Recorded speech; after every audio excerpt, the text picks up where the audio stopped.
Guys, yan na yung aking sinigang na bangus. Malapit na ito maluto guys. Ngayon guys, tikman natin kung okay na yung kanyang lasa.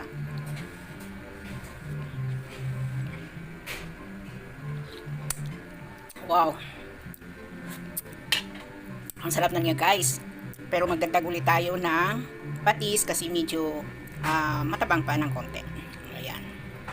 Ngayon guys, lalagay na natin yung ating pinaka huling gulay na kangkong.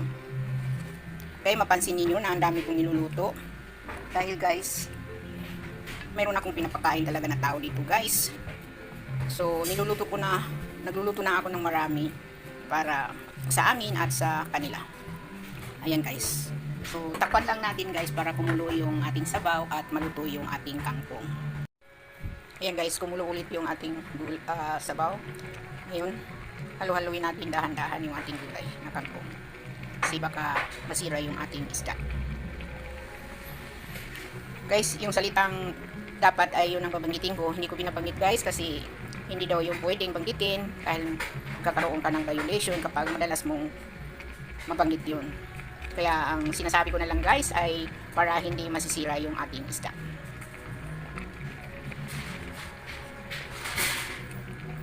Ayan siya guys. Napakasarap guys dito guys. Lutuin lang natin ng konti yung ating kangkong kasi hindi pa masyadong malambot. Ayan guys.